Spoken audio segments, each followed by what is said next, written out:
আমরা না oil free সেশনে আছি, এপিসোড করছি আজকে। তেল ছাড়া সবজি পোলাও মানে সবজি বিরিয়ানি আর কোকোনাট কারি। কোকোনাট কারিতে তো আমি একটা মশলা দিয়ে কোকোনাট সব ধরনের কারি আমরা একসঙ্গে দিয়ে দিয়েছি। হ্যাঁ, একটা মশলা দিয়ে এটা আগে বয়েল করে দিয়েছি। এটা পানি 50% রিডিউস হয়ে যাওয়ার পরে আমি এই যে 1 কেজি সবজিতে আমি হাফ বাটি কোকোনাট মিলিয়ে দেবো।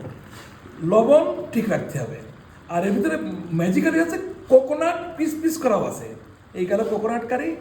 আর আমি আপনাদের দেখাই ভেজিটেবল পোলাওটা, তেল ছাড়া সবজি পোলাও মানে বিরিয়ানি। হ্যাঁ, ডান। হ্যাঁ, দেখেন আমি তো দেখাই কারণ ঝরঝরে গেছে, ঝরঝরে গেছে। আর আলু এই দেখেন একদম গলে গেছে।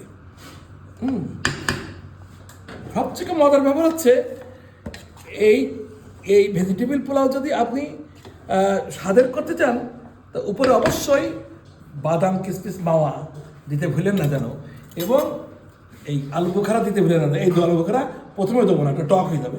এখন আমি আলু বোখারা দমে দিয়ে দিলাম। এই দেখেন কত সুন্দর কোকোনাট পোলাও এই ছিল। আর এখানে আমি আর একটু মাওয়া দিয়ে দিলাম, ব্যাস।